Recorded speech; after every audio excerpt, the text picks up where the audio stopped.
Okay तो भाई लोग, पठान अमेज़न प्राइम वीडियो पर अपना जलवा बिखेर चुका है और मैंने भी इसे 2 बार देख लिया है। और इसी बीच मेरे को पठान मूवी की 10 हिडन डिटेल्स मिले जो शायद तुमने नोटिस नहीं की होगी, पर बहुत इंटरेस्टिंग है। इसलिए मैंने सोचा चलो तुम्हें इनसे रूबरू करवा ही दो। और ट्रस्ट में मुझे जितना इन डिटेल्स को ढूंढने में मजा आया, उससे डबल मजा तुम्हें ये वीडियो देखने में आएगा। ठीक है। डिटेल नंबर 1, इस सीन में जब ये आदमी राफी से कहता है कि क्या जिम को तुम पे भरोसा नहीं है, तो राफी कहता है अगर खुदा उसे कहे कि तुम्हें जो चाहिए मांग लो, तो वो कहेगा कि इसमें तुम्हारी कोई चाल है। और जिम के पत्ते सिर्फ जिम देखता है। ये डायलॉग जिम के ब्रूटल और बैडएस कैरेक्टर को रिप्रेजेंट करता है। मेकर्स ने जिम का कैरेक्टर एक ट्रू डेविल की तरह बनाया है, बिल्कुल हेल के राजा लूसीफर की तरह, जो बिना पाप और पुण्य, बिना अच्छाई बुराई के बस अपने टारगेट पर ध्यान देता है। Gym is the true devil, ना उसके पावर का कोई मुकाबला कर सकता है और ना ही उसकी ब्रूटैलिटी का। और भाई लोग, इसको लेकर मेकर्स ने हमें कई सीन में हिंट दिए हैं, जैसे हेलीकॉप्टर वाला सीन जहां जिम अपने हाथों से इस रस्सी को इस ट्रक में बांध देता है, जिसमें उसकी पावर्स का पता तो चलता ही है, पर साथ ही में वो कितना ब्रूटल है ये भी पता चलता है, क्योंकि हेलीकॉप्टर में एक तरफ उसके लोग भी होते हैं। डिटेल नंबर 2, अब अपने जिम भैया जब पठान को रूबिया के जरिए फंसा कर रक्त बीज को चुराते हैं, तब ये सब कुछ उन्होंने पहले ही प्लान किया होता है। अरे मैं इस शतरंज वाले प्लान की बात नहीं कर रहा हूँ, बल्कि वो प्लान जो जनरल के जिम को सुपारी देने के बाद जिम ने बनाया था। दरअसल रूबिया की बेवफाई से 3 साल पहले ही जिम ने ये प्लान बनाया था, यही कि वो रक्त बीज से इंडिया पर हमला करेगा, और इसलिए उसने जानबूझकर दुबई में अपने लोगों को मरने दिया ताकि पठान उनके जरिए रूबिया तक पहुंचे और रूबिया पठान का काट कर रक्त बीज को ले आ सके। और इसलिए जिम पठान को अपने ग्रुप में पोजीशन भी ऑफर करता है ताकि अगर वो मान गया तो भी उसके जरिए रक्त बीज चुरा सके, और ना माना तो भी। डिटेल नंबर 3, फिल्म में कई जगह पर सिद्धार्थ आनंद ने कई हिट फिल्मों के रेफरेंस दिए हैं, जैसे कि जिम का ये डायलॉग कि जिंदगी अलग होती तो शायद हम दोस्त होते, धूम फिल्म का है। SRK का इस बूढ़ी आंटी को तू है मेरी करन कैरन कहना उनकी फेमस और दिल को चीर देने वाले फिल्म डर को ट्रिब्यूट करता है, और सिर्फ इसीलिए इस आंटी का नाम कैरन रखा गया। भाई आपका नॉलेज तो कमाल का है भाई। किसी चीज को तुम इस सीन में भी नोटिस कर सकते हो, जहाँ पे बिग बी का फेमस डायलॉग मर्द को दर्द नहीं होता SRK ने कहा है, और अपने सलमान भाईजान ने भी भाग पठान भाग कहा है, वो करण अर्जुन का फेमस डायलॉग है। और भी कई जगह पर इस चीज का इस्तेमाल किया गया है, और सिद्धार्थ आनंद की ये ट्रिक काम कर गई। लोगों को इन डायलॉग्स में काफी मजा आया। डिटेल नंबर 4, इस सीन में जब कर्नल लूथरा जिम के बारे में बताते हैं कि उसकी लाश नहीं मिली और हमें लगा कि वो मर गया है, और फिर उसे वीर पुरस्कार दिया गया। उसके कोई अंकल आए थे रिसीव करने के लिए, तो भाई लोग मेरे हिसाब से वो जिम ही होगा जो भेष बदल के आया होगा, और इसका सबूत तुम्हें जिम के हाथों में ये वीर पुरस्कार दिख जाएगा। वैसे जब से कर्नल ने ये कहा है कि जिम और कबीर सिमिलर थे, तब से मार्केट में ये हवा उड़ा हुआ है कि जिम और कबीर दोनों जिगरी यार थे। पता नहीं क्यों मेरे प्रजाति के जीव कबीर के उस मरे हुए बड़ी को जिंदा करना चाहते हैं। वैसे अगर उनकी बातें सुनकर तुम्हें भी ये लगता है, तो मैं तुमको बता दूं कि तुम बिल्कुल गलत हो। लो सुना क्या, ये भी मेरी गलती है।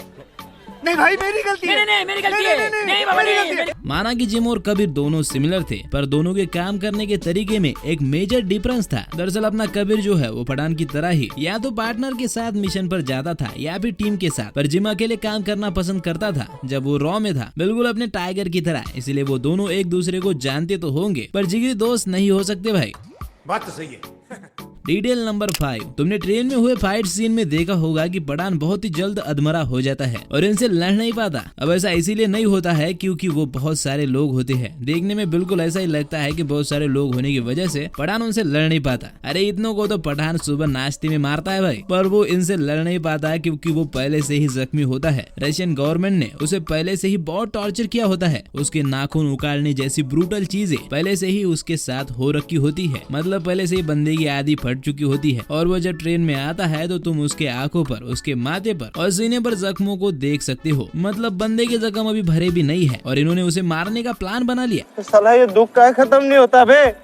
डिटेल नंबर 6, जब टाइगर पठान से कहता है कि मैं एक बड़े मिशन पर जा रहा हूँ और टाइगर को पठान की जरूरत पड़ सकती है, तो वहाँ पे टाइगर 3 की बात हो रही होती है, जहाँ पे हमें टाइगर 3 में SRK एज पठान का कैमियो भी देखने को मिलने वाला है। और यहाँ पर नोटिस करने वाली 2 बातें हैं। एक तो टाइगर स्पाइवर्स का सबसे पावरफुल कैरेक्टर है और इसीलिए वो अपने ज्यादातर मिशन अकेले ही करता है, पर अगर इस बार वो पठान से मदद मांग रहा है, मतलब टाइगर 3 में इमरान हाशमी का कैरेक्टर बहुत ही ज्यादा पावरफुल और बैडएस होने वाला है। और दूसरी बात, टाइगर आखिर में कहता कहता है कि जिंदा रहना। इससे पता चलता है कि टाइगर को पठान के मिशन के बारे में सब कुछ पता है और वो जिम को भी जानता ही होगा, इसीलिए वो खतरा देखकर ये सब कुछ बोल रहा है। डिटेल नंबर 7, ये बंदा देख रहे हो, इसका नाम ऋषि है और जब इसकी फाइल देखोगे तो ये जोकर टीम में एज ए इंटेलिजेंट एनालिस्ट है और तुम देख सकते हो कि आउटफिट एक्स का पता भी इसी ने लगाया है। पर सैडली इस वाले एक्शन सीक्वेंस में ऋषि आर्या मारा जाता है और अब इन भाई साहब को उनकी जगह लिया गया है और रीजन शायद इनकी आंखें है। वैसे ऋषि की तरह ये भी इंटेलिजेंस एनालिस्ट ही है क्योंकि रुबाई का पता यही लगाता है। और हाँ, जिस तरह से ये पठान के बारे में पूछता है इससे साफ हो जाता है कि ये जोकर टीम में नया भर्ती हुआ है। वैसे क्या तुमने इस डिटेल को नोटिस किया था? मुझे कमेंट में जरूर बताना। डिटेल नंबर 8, अब ये सीन जो तुम देख रहे हो उसको एक्चुअली में फिल्म से काटा गया था और मैं ये समझ नहीं पा रहा हूँ कि आखिर इतनी डैशिंग एंट्री फिल्म से क्यों काटी गई। किस लिए? कैसे? ऐसा नहीं हो सकता,